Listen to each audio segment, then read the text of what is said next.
எங்கள் தலைவர் ஆரம்பித்த மாதிரி மகளிர் உரிமை தொகை போன்ற ஒரு திட்டத்தை எடப்பாடி பழனிசாமி அவர்களால் சொல்ல முடியுமா?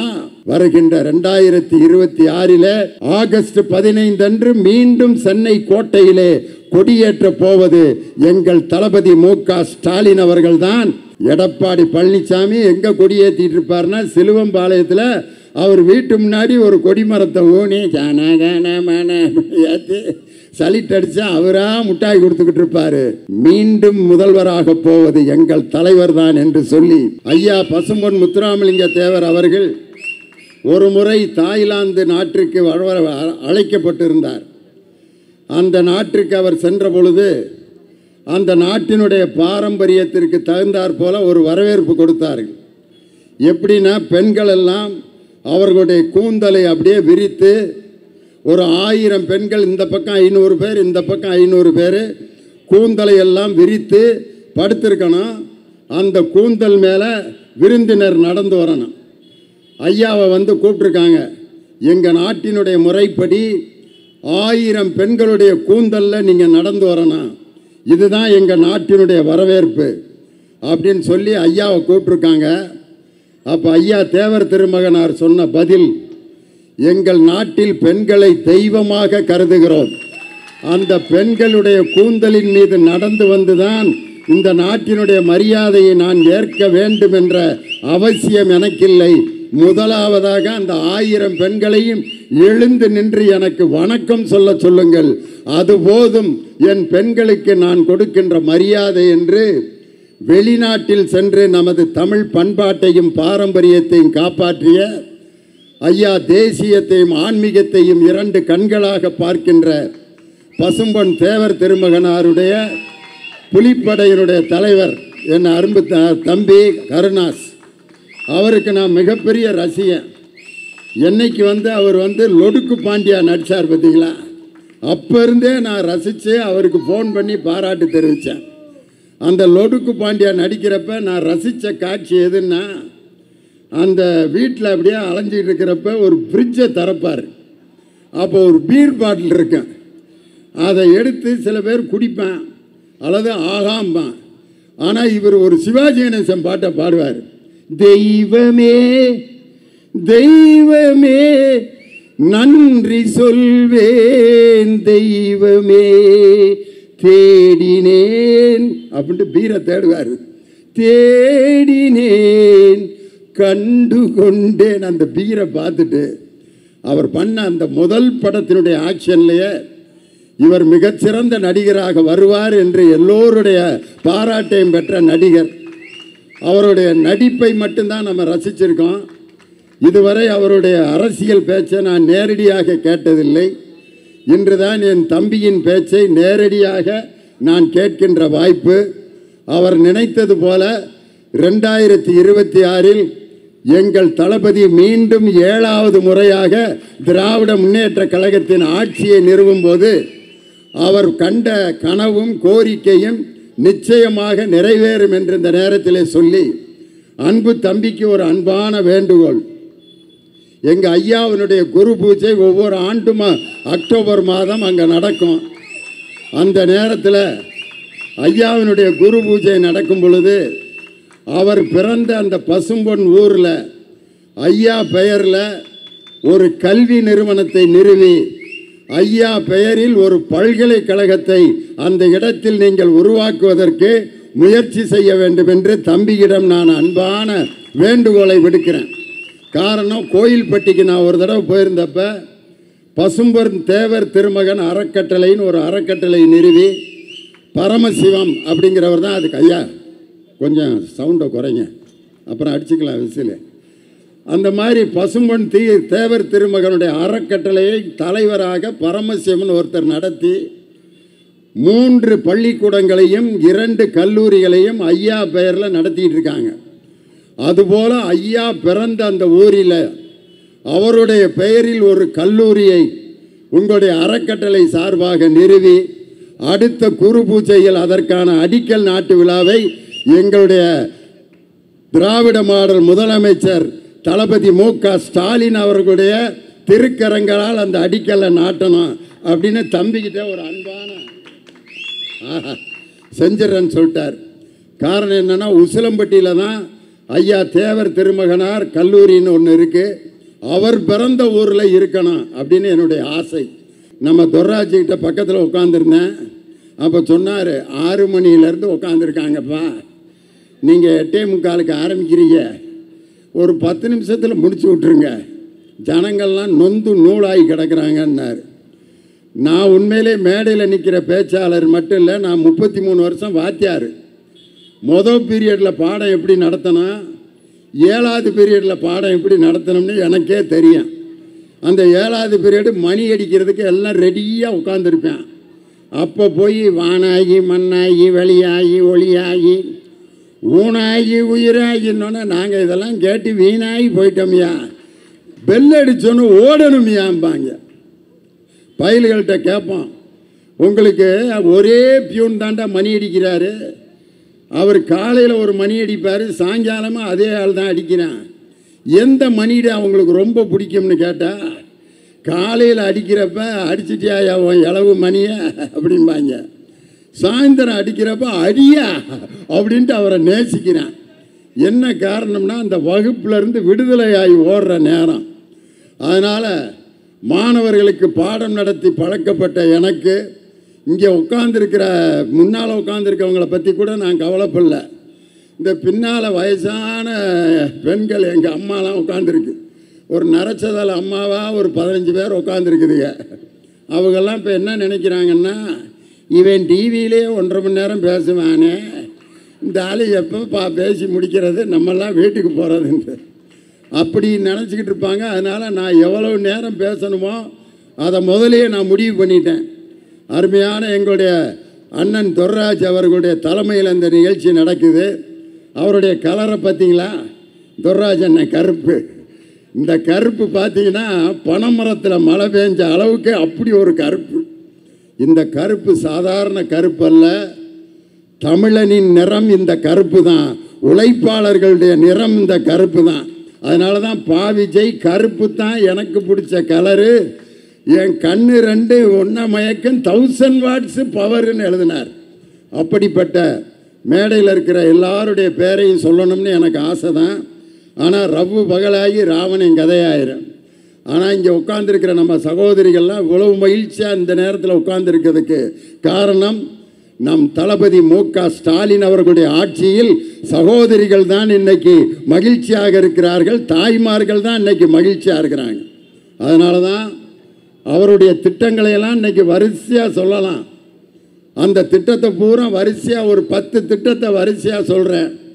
மகளிர் உரிமை தொகை திட்டம், விடியல் பயணம் திட்டம், தமிழ் புதல்வன் திட்டம், புதுமை பெண் திட்டம், காலை சிற்றுண்டி திட்டம், அலைகள் திட்டம், கயல் திட்டம் அப்படின்னு சொல்லி கிட்டத்தட்ட ஒரு 50 திட்டங்களை வரிசையாக நம்ம சொல்லிக்கிட்டே இருக்கலாம். இன்னைக்கு நான் கேட்குறேன், முன்னாள் முதலமைச்சர் எதிர்க்கட்சி தலைவர் எடப்பாடி பழனிசாமி அவர்களை கேட்குறேன், உங்கள் 4 வருஷத்தில் இது மாதிரி ஒரு 20 திட்டத்தை வரிசையாக சொல்லுங்கண்ணே அப்படின்னா அவர் திருப்பி என்ன சொல்கிறாருன்னா, நாங்கள் எங்களுடைய ஆட்சியில் அந்த பேப்பர் எடுப்பேன், அவர் திட்டத்தை சொல்கிறதுக்கே பேப்பரில் எழுதி ஒருத்தன் கொடுக்குறேன், அதை வாங்கி நாங்கள் 4 ஆண்டுகளில் 15 தாலுகாக்களை உருவாக்கினோம், 3 மாவட்டங்களை உருவாக்கினோம், கால்நடை பூங்காவை ஆரம்பித்து திறக்காமல் மூடி வைத்திருக்கிறோம், வேளாண் மண்டலத்தை அறிவித்தோம். இதையே தான் திருப்பி தேஞ்ச ரெக்கார்டு மாதிரி பேசிக்கிட்டே இருக்கார். எங்கள் பள்ளிக்கூடத்தில் ஒரு பாட்டு போட்டி நடத்தினா ஒரு பையன் வந்து அவ்வளவு பந்தா பண்ணிட்டு மேடைக்கு வந்தான் பாடுறதுக்கு. என்னடா இவ்வளவு பந்தாவாக மேடைக்கு வர்றான், பின்னி எடுக்க போகிறான் போல இருக்கு பாட்டன்ட்டு. என்ன பாட்டுறா பாட போகிறான்னா, முத்தமிழறிஞர் டாக்டர் கலைஞர் எழுதின மறக்க முடியுமா படத்தில் காகித ஓடம் பாட்டை பாட போகிறேன்னா. ஆஹா, நமக்கெல்லாம் ரொம்ப பிடிச்ச பாட்டுன்ட்டு ரொம்ப ஆசையாக உட்காந்து கேட்க போனேன். எப்படி பாடினான்னு தெரியுமா? காகித ஓடம் காகித ஓடம் காகித ஓடம் காகித ஓடம் காகித ஓடம் காகித ஓடம் காகித ஓடம் காகித ஓட்டை. என்னடா ஒரு வரியை வச்சே முடிக்க போற? என்ன இருக்கு சார்? பாடவா? அண்ணா பாடுறான்னு. காகித ஓடம் காகித ஓடம் காகித ஓடம் காகித ஓடம் காகித ஓடம் காகித ஓடம் காகித ஓடம் காகித ஓடம். அரஞ்சனா ராஸ்கல் எவ்வளவு முக்கியமான பாட்டை ஒரு வரியை வச்சே பாடிட்டியாண்டு. இந்த தேஞ்ச ரெக்கார்டு வேறு யாரும் இல்லை, எடப்பாடி பழனிசாமி தான். நாங்கள் 5 தாலுகாக்களை உருவாக்கினோம், 3 மாவட்டங்களை உருவாக்கினோம். எங்கள் தலைவர் ஆரம்பித்த மாதிரி மகளிர் உரிமை தொகை போன்ற ஒரு திட்டத்தை எடப்பாடி பழனிசாமி அவர்களால் சொல்ல முடியுமா? ஏன் இந்த திட்டத்தை என் சகோதரிகள் கையில் கொடுத்தாரு தெரியுமா? இன்னைக்கு முன்னால் நம்ம சகோதரர்கள்லாம் உட்காந்துருக்காங்க. கல்யாணம் முடித்தவங்களா முடிக்காதவங்களான்ட்டு ஏதாவது அடையாளம் இருக்கா? ஒரு ஆள்கிட்ட முடித்தாலும் அதே மாதிரி தான் இருக்கேன், முடிக்காதாலும் அதே மாதிரி தான் உட்காந்துருக்காங்க. ஏதாவது ஒரு அடையாளம்? முடித்தவரா முடிக்காதவரா? ஒன்றும் கிடையாது. ஒரு மொழி மட்டும் வச்சுருப்பாங்க. இந்த இப்படி எப்பட்றா கல்யாணம் ஆகி 15 வருஷம் ஆகுதியா? எப்பட்றா? எவனோ அவன் தலையில் வகுத்தில் கட்டியிருந்த நெருப்பை தூக்கி என் தலையில் விட்டுட்டு போயிட்டாங்க. நாங்கள் பாராப்படுறேன்னு அதை வச்சு வேணால் கண்டுபிடிக்கலாம். ஆனால் என் சகோதரிகளுடைய முகத்தை பார்த்தாலே அவங்க கல்யாணம் ஆயிடுச்சா இல்லையாங்கிறத கண்டுபிடிச்சிடலாம். இந்த அம்மா கைதட்டுறாங்க பாரு, என் சகோதரி முகத்திலேயே எழுதியிருக்கு இந்த மேரேஜ் ஆயிடுச்சுன்ட்டு. எப்படி? இங்கே ஒரு பொட்டு, இந்த கோட்டுக்கு நடுவில் ஒரு பொட்டு. ஆம்பளை யாராவது கல்யாணத்துக்கு ஒரு அடையாளம் வச்சுருக்கீங்களா? அவங்க வச்சுருப்பாங்க. நான் ஒரு அம்மாட்ட கேட்டேன், எதுக்குமா அந்த கோட்டுக்கு நடுவில் பொட்டு வைக்கிறேன்னா, எல்லாம் வைக்கிறாளுங்க அதனால தான் நானும் வைக்கிறேன்னு. இன்னொரு அம்மாவை கேட்டேன், இதையும் வைக்கலைன்னா ஒரு 10 பேர் சைக்கிள் எடுத்துக்கிட்டு பின்னாடியே அலையிறேன், அவனுங்கள்ட்ட இருந்து தப்பிக்கிறதுக்கு தான் இந்த பொட்டை பெருசு பெருசாக வச்சுக்கிட்டு இருக்கேன்னு. பொட்டு வைக்கிறதுக்கு வேற காரணம் இருக்குது. வலது பக்க வகுடு பிறந்த வீடு, இடது பக்க வகுடு புகுந்த வீடு, 2 வீட்டுக்கும் மங்களத்தை தர வேண்டும் என்பதற்காக ஒரு பெண் கோட்டுக்கு நடுவில் பொட்டு வைக்கிறான். தாலி கூட அவங்க கையில் இருக்க போய் தான் நிம்மதியாக இருக்குது. ஆம்பளை கழுத்தில் தாலியை கட்டி விட்டுருந்தா 1 கிராம் கழுத்தில் மிஞ்சிருக்குமா? 1/2 கிராம் இருந்தால் கூட அடகு வச்சு கட்டிங்க ஊற்றிருப்பேன் நம்பால். அந்த மஞ்சள் கயிறை போதையில் கூட இதை வேற சை அப்படின்னு கலட்டி தூக்கி போட்டுருவான். அவங்க கழுத்தில் இருக்க போய் தான் நிம்மதியாக தொங்கிட்டு இருக்கான். அதை எவ்வளவு பத்திரமா பாதுகாப்பாங்கன்னா, ஒரு குங்குமம் கொடுத்தா இங்கே கொஞ்சம் வச்சு, நெத்தியில் கொஞ்சம் வச்சு, செவுத்து பக்கம் திரும்பி அந்த தாலி கொடி எடுத்து கண்ணில் ஊற்றி, ஏமா அதில் குங்குமம் வைக்கிறேன்னா அதில் அவர் இருக்கார். அவன் தண்டி இருக்கான், புலி மூட்டை ராமசாமி மாதிரி. ஒரு ஆட்டோவில் உக்காந்தா ஆட்டோ முழுதும் இருக்குது. ஆனால் அந்த ஆள் அந்த மஞ்சள் கயிற்றுல இருக்கான் நம்பி பொட்டு வச்சு பாதுகாக்கிறாங்க. பிள்ளை பெக்கிற உரிமை கூட அவங்கள்ட்ட கொடுக்க போய் தான் நிம்மதியாக 10 மாதம் கழித்து நம்மெல்லாம் பிள்ளையாக பிறக்கிறான். ஆம்பளைகளுக்கு பிள்ளை பெக்கிற கடமையை இயற்கை கொடுத்துருந்தா 6 மாதத்தில் டாக்டரை கூப்பிட்டு, ஐயா இதை அறுத்துறியா, நம்மளால் தூக்கிட்டு தெரிய முடியல, இதை 10 மாதம் எவன் சமைப்பான் அப்படின்னு. இந்த 3 பொறுப்புகளும் பெண்களிடம் ஒப்படைக்கப்பட்டதால் நம்ம பாதுகாப்பாக இருக்கோம். அதனால்தான் உரிமை தொகையை ஆண்களுக்கு தருவதற்கு பதிலாக எங்கள் தாய்மார்களுக்கு கொடுத்த ஒரே தலைவன் நம் தளபதி மு.க. ஸ்டாலின் மகளிர் உரிமை தொகையை பெண்களுக்கு கொடுத்ததற்கு காரணம் அதுதான். அதை விட நம்ம மக்கள் நல்வாழ்வுத்துறை அமைச்சர் இன்னைக்கு ஐநா சபையில் அவருக்கு விருது கொடுக்கப்பட்டிருக்கிறது என்றால், இந்தியாவிலே மக்கள் நல்வாழ்வுத்துறைக்கு ஐநா சபை விருது பெற்ற ஒரே மக்கள் நல்வாழ்வுத்துறை அமைச்சர் நம்ம மா சுப்பிரமணியன் அண்ணன் தான். எதுக்காக? மக்களை தேடி மருத்துவம். அது பார்த்தீங்கன்னா நமக்கு இப்போ ஒற்ற நோய்களை உடனே கண்டுபிடிச்சிடலாம். மெட்ராஸ் ஐ வந்துச்சுன்னா அந்த ஐ வந்தவனை ஒருத்தனை இப்படி கண்ணாடியை கலட்டினான்னா 10 பேருக்கு ஒட்டிக்கிறான். அம்மா வந்துச்சுன்னா வீட்டில் 4 பேருக்கு வந்துடும். டைஃபாய்டு ஃபீவர் வந்துச்சுன்னா அப்பாவுக்கு வந்துச்சுன்னா மகனுக்கு வந்துடும். ஆனால் தொற்றாத நோய்களை கண்டே பிடிக்க முடியாது. அது பார்த்தீங்கன்னா ப்ரெஷர், சுகர். ஒரு அம்மா 100 நாள் வேலை பார்த்துக்கிட்டு இருக்கு, திடீர்னு பொத்துன்னு விழுந்துருச்சு, அக்கா அப்படின்னு. பக்கத்தில் இருக்க அக்காலாம் தூக்கிட்டு போய் ஆஸ்பத்திரியில் போட்டு அந்த டாக்டர் கையில் ஒரு துணியை சுற்றி ப்ரெஷர் பார்க்குறார். ப்ரெஷரை பார்த்துட்டு சொல்கிறாரு, ப்ரெஷர் 400 இருக்குது. 400 இன்னும் ஒரு 100 வேணால் சேர்த்துக்கப்பா, கம்மியாக இருக்குதா? அப்படி ப்ரெஷர்னு ரத்த அழுத்தம், இன்னும் 100 சேர்த்துக்க நீ வாட்டுக்கு சொல்கிற, 50 சேர்ந்தாலே நீ செத்துருவ. அப்படியா? அதுக்கு என்னப்பா அர்த்தம்? உன் உடம்புல இருக்க ரத்த அழுத்தம் கூடிருச்சு. தெரியல அந்த அம்மாவுக்கு பிளட் ப்ரெஷர்னா என்னன்னு தெரியல.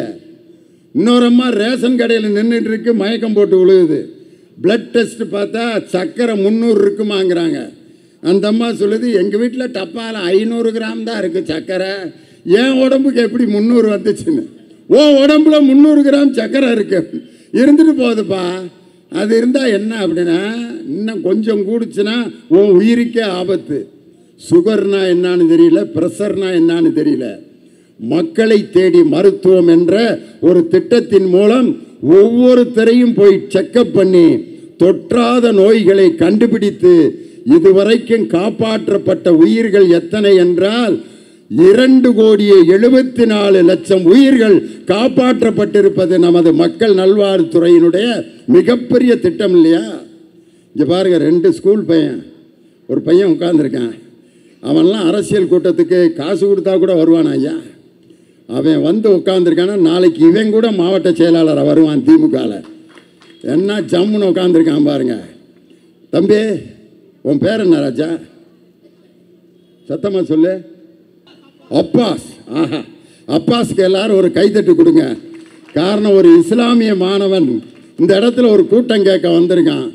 இந்த பள்ளி மாணவர்களுக்கென்றே ஆட்சி நடத்துகின்ற ஆட்சி நம்ம திராவிட மாடல் ஆட்சி. காரணம் என்னன்னா, நான்லாம் சின்ன பையனா பாட்டு போட்டிக்கெல்லாம் போகிறப்ப நான் பட்ட பாடு, என்னுடைய திறமையை நான் காட்டுறதுக்கு மேடையே கிடைக்கல. எனக்கெல்லாம் பேச்சு போட்டிக்கு போனேன், 3 வரி கூட பேச முடியல, மண்டல தட்டி அனுப்பிச்சி விட்டாங்க. பேச்சு போட்டிக்கு பாரதியாரை பற்றி பேச போனேன், எங்கள் அம்மா பவுடர்லாம் போட்டு தலையெல்லாம் சீவி விட்டு, மகன் பேச்சு போட்டிக்கு போகிறான்னு, தானே பேச்சு போட்டில் நல்லா போய் பேசிட்டு வரேன், ப்ரைஸ் வாங்கிட்டு வரேன் அப்படின்னு எங்கள் அம்மா அனுப்பிவிட்டாங்க. நான் போய் பேச்சு போட்டில் எப்படி பேசினேன் தெரியுமா? பாரதியாரை பற்றி 7ஆம் வகுப்பு படிக்கிறப்ப. இந்த பேச்சு போட்டியில் நான் பேச போகிற தலைப்பு பாரதியார். அந்த பாரதியார் ஒரு பாரதியார். அவர் ஏன் பாரதியார்? அவர் பாரதியார், அதனால்தான் பாரதியார். இந்த பாரதியார் ஒரு பாரதியார். பாரதியாருங்கிற வார்த்தையை தவிர அம்புட்டு மறந்து போச்சு. வாத்தியார் சட்டையை பிடிச்சி இழுத்து தொலைச்சிருவேன், உன் மதுரைக்கு பேச்சு போட்டியா போட அடித்து துரத்து விட்டார். நான் வீட்டுக்கு வர்றேன், எங்கள் அம்மா மகன் ப்ரைஸ் வாங்கிட்டு வருவான்ட்டு ஆசையாக பார்த்துக்கிட்டு இருக்காங்க. எங்கடா ப்ரைஸு? ப்ரைஸா அடிச்சு விட்டாங்கம்மா, ஒரு வரி கூட பேச முடியலப்பா அப்படின்னு அழுதேன். எங்கள் அம்மா சொன்ன வாக்கியம், அந்த வாத்தியார் என்னடா உன் திறமையை முடிவு பண்ணுறது? பெத்த தாய், நான் சொல்கிறேன்டா, அடுத்த பேச்சு போட்டியில் நீ தாண்டா ப்ரைஸ் வாங்குவேன், வேணாமா திரும்ப அடிப்பாங்கன்னு. எங்கள் அம்மா எழுதி கொடுத்த ஒரு 10 வரியை அடுத்த பேச்சு போட்டியில் பேசினேன். எனக்கு அன்னைக்கு கிடைச்சது 3வது பரிசு. 3வது பரிசுக்குனே பள்ளிக்கூடத்தில் ஒரு பொருள் வச்சுருப்பான், பிளாஸ்டிக் சோப் டப்பா. லியோனி பேச்சு போட்டி பிளாஸ்டிக் சோப் டப்பா. அன்னைக்கு நான் வாங்கின பிளாஸ்டிக் சோப் டப்பா தான் இன்னைக்கு இந்த சைதாப்பேட்டையில் இத்தனை ஆயிரம் மக்கள் முன்னால் 9 காலுக்கு பேசி கைதட்டு வாங்குறேன்னா அந்த பள்ளியில் எனக்கு கிடைத்த அந்த சின்ன அங்கீகாரமும் பரிசும் தான். அண்மையில் ஜி தமிழில் நடக்கிற சரிகமப்பா அப்படிங்கிற ஒரு நிகழ்ச்சிக்கு நான் சிறப்பு விருந்தினராக போயிருந்தேன். அப்போ யோகஸ்ரீன்னு ஒரு பொண்ணு, அந்த பொண்ணு ஒரு அரசு பள்ளியில் படிக்கிற மாணவி, கரூரில் தாந்தோணி மலையில் படிக்குது. அந்த பொண்ணுக்கிட்ட, எப்படிம்மா நீ மியூசிக் எது படிச்சிருக்கேன்? அப்படிலாம் என்னன்னே தெரியாதுங்க. நீ என்ன பாட்டம்மா பாடி எல்லாத்துக்கிட்டையும் பாராட்டு வாங்கினோன்னே பி சுசீலா அம்மாவோட பாட்டை அந்த பொண்ணு பாடிச்சு பாருங்க. மன்னவனே அழலாமா, கண்ணீரை விடலாமா, உன்னுயிராய் நான் இருக்க, என்னுயிராய் நீ இருக்க, மன்னவா மன்னவா மன்னவா மன்னவனே. அந்த பொண்ணு அப்படியே கையை பிடிச்சி, சாமி எப்படி சாமி இப்படிலாம் பாடுறேன்னா, அந்த பொண்ணு சொல்லிச்சு, நம்ம திராவிட மாடல் ஆட்சியில் கலை திருவிழான்னு ஒரு போட்டி வச்சாங்க. அந்த போட்டியில் கரூர் மாவட்டத்தில் சிறந்த பெண்ணாக தேர்ந்தெடுக்கப்பட்டேன். மாநில அளவில் நடைபெற்ற போட்டியில் நான் பரிசு வாங்கி அன்பில் மகேஷ் பொய்யாமொழி பள்ளி கல்வித்துறை அமைச்சர் கையிலையும் உங்கள் கையிலையும் நான் பரிசு வாங்கினையா. அப்பத்தான் என்னுடைய திறமை வெளியில் வந்துச்சு. அதன் பிறகு தொலைக்காட்சியில் என்னை அழைத்து பாட வைத்தார்கள் அப்படின்னு சொல்லி மாணவர்களுடைய திறமைக்கு இன்று கோடை காலத்தில் கலை பயிற்சி நடத்துகின்ற ஆட்சி நம் திராவிட மாடல் ஆட்சி தான். அந்த 2 மாதத்தில் அவன் வீணாயிருவான்ட்டு கலை பயிற்சி நடத்தி அந்த சிறந்த மாணவர்களுக்கு கலை சிற்பின்னு பட்டம் கொடுக்க போகிறாங்க. இப்படிப்பட்ட பாட்டு கேட்குறதுக்கு நம்ம அந்த காலத்திலேருந்து எப்படிப்பட்ட சிஸ்டம்லாம் வச்சுருந்தோம். ரெக்கார்டு பிளேயரில் பாட்டு போடுவோம். அன்றைக்கெல்லாம் பொண்ணு மாப்பிள்ளை கல்யாண வீட்டுக்கு வந்தால் ஒரு பாட்டு போடுவாங்க. மணமகளே மருமகளே வா வா பாட்டை போடுறா. உன் வலது காலை எடுத்து வைத்து வா வா. அந்த பொண்ணு வலது காலை இப்படி எடுத்து வைக்கும். ஆனால் ரெக்கார்டில் என்ன ஆயிரும்னா உன் வலது வலது வலது வலது அப்படியே நின்றுக்கிறேன். அந்த பொண்ணை எடுத்து வச்சுட்டு நான் இன்னும் கொஞ்ச நாள் கழித்து வரேன்னப்பா சகனமே சரியில்லைன்ட்டு ரெக்கார்டு பிளேயரில் பாட்டு கேட்டுக்கிட்டு இருந்தான். அதுக்கப்புறம் ஆடியோ கேசட்.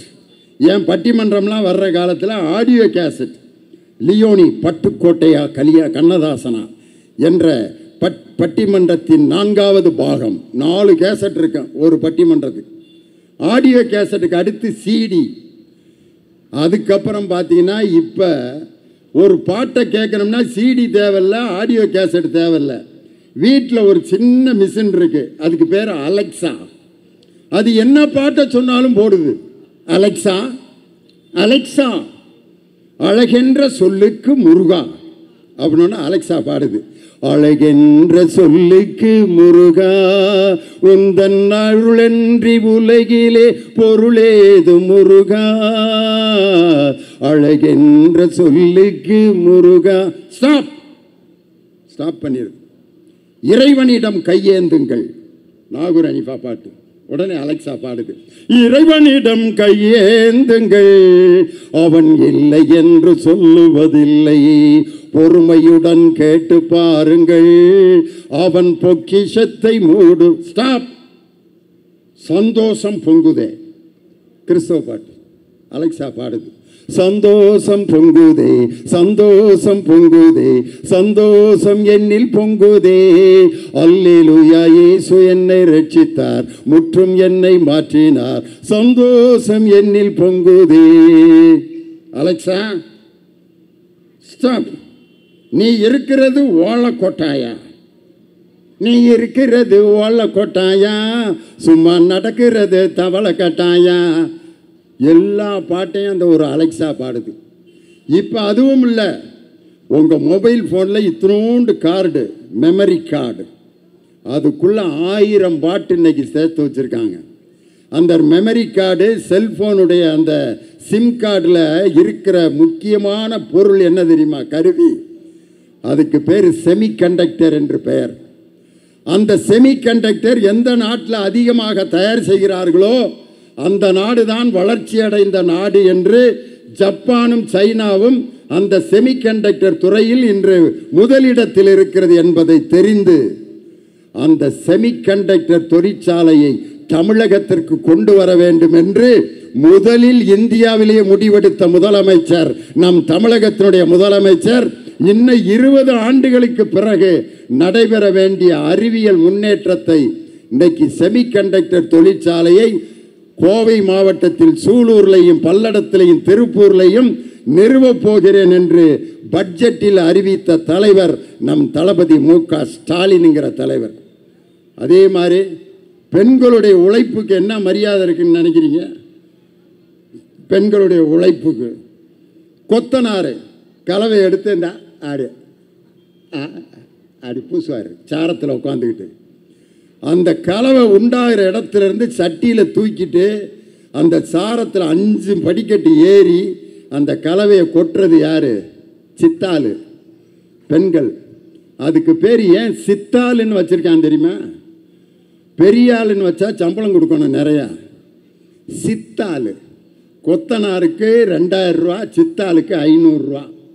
உட்காந்து கலவை அப்படி தட்டுறவர் 2000 ரூபா வாங்குறாரு. கலவை அங்கிருந்து தூக்கிட்டு வர்ற சித்தாளுக்கு 500 ரூபா. அதே மாதிரி சமையல் பண்ணுற மாஸ்டர் அஸ்டோரியா ஒரு கரண்டியை தூக்கிட்டு இப்படி தோலில் வச்சுட்டு வருவார். கிண்டுற வேலை மட்டும்தான் அவர் பார்ப்பார். வெள்ளைப்பூடு உரிக்கிறது, வெங்காயம் உரிக்கிறது எல்லாம் அந்த பொம்பளைங்க. அதுகளுக்கு பேர் என்னென்னா இலை எடுக்கிற பொம்பளைய. ஒரு 15 பேருங்க, ஒரு நாளைக்கு 500 ரூபா கணக்கு போட்டுக்குங்க. மாஸ்டருக்கு 5000 ரூபா சம்பளம், வெங்காயம் உரிக்கிற அம்மாவுக்கு 500 ரூபா சம்பளம். படிக்காத பெண்களின் உழைப்பு சிறுமைப்படுத்தப்படுவதை தெரிந்து கொண்டு ஒரு பெண் படித்தால்தான் ஆண்களுக்கு சமமாக சம்பளம் வாங்க முடியும் என்று பெண்களின் கல்விக்கு முக்கியத்துவம் கொடுத்த ஒரே தலைவர் நம் தளபதி மு.க. ஸ்டாலின் என்ற தலைவர். பெண்கள் படிக்கணும்யா. இன்னைக்கு ஒரு எஸ்பியா இருக்கிற அம்மாவுக்கு பக்கத்தில் எல்லாம் அம்மா அம்மா அம்மா. ஏன்? அந்த அம்மாவிடம் இருக்கும் கல்வியும் அவரிடம் இருக்கக்கூடிய பதவியும் தான் ஒரு பெண்ணுக்கு கௌரவத்தை பெற்றுத்தரும் என்று பெண்களை படிக்க வைத்த தலைவர் நம்ம தலைவர். அதனால தான் இந்தியாவிலேயே அதிகம் வேலைக்கு போகும் பெண்கள் 41% வேலைக்கு போகும் பெண்கள் இருக்கும் மாநிலம் நமது தமிழ்நாடு என்பதை இந்தியாவிலேயே முதல் மாநிலம் நம்ம தமிழ்நாடு. இப்படி பல முதலிடங்களை நமது தமிழ்நாடு பெற்றிருப்பதற்கு காரணம் நம் தமிழகத்தினுடைய முதலமைச்சர். வருகின்ற 2026 ஆகஸ்ட் 15 அன்று மீண்டும் சென்னை கோட்டையிலே கொடியேற்ற போவது எங்கள் தளபதி மு.க. ஸ்டாலின் அவர்கள்தான். எடப்பாடி பழனிசாமி எங்கே கொடியேற்றிட்டு இருப்பார்னா சிலுவம்பாளையத்தில் அவர் வீட்டு முன்னாடி ஒரு கொடிமரத்தை ஊனி ஏற்றி சலிட் அடித்து அவராக முட்டாய் கொடுத்துக்கிட்டு இருப்பார். மீண்டும் முதல்வராக போவது எங்கள் தலைவர் தான் என்று சொல்லி இந்த அருமையான கூட்டத்தை ஏற்பாடு செய்த சென்னை தெற்கு மாவட்டத்தைச் சேர்ந்த இந்த பகுதியை சேர்ந்த அனைவருக்கும் என்னுடைய வணக்கத்தையும் வாழ்த்துக்களையும் சொல்லி மீண்டும் நமது தலைவரை முதலமைச்சர் ஆக்குவோம். உதிக்கட்டும் உதய சூரியன். 2026 மலரட்டும் திராவிட முன்னேற்ற கழகத்தின் ஆட்சி. 72வது பிறந்த நாள் நம்ம தலைவருக்கு. அந்த 7-2 எதையும் காட்டுதுன்னா 7வது முறையாக திமுக ஆட்சிக்கு வர வேண்டும். அதுதான் 7. 2 என்பது எதை காட்டுகிறதுனா 2வது முறையாக தளபதி மு.க. ஸ்டாலின் முதலமைச்சர் ஆவார். அதுதான் 72வது பிறந்த நாள். அந்த பிறந்த நாளில் 7வது முறை திமுக ஆட்சிக்கு வர வேண்டும். 2வது முறையாக ஸ்டாலின் முதல்வராக வேண்டும் என்று சொல்லி உங்களிடமிருந்து விடைபெறுகிறேன். நன்றி, வணக்கம்.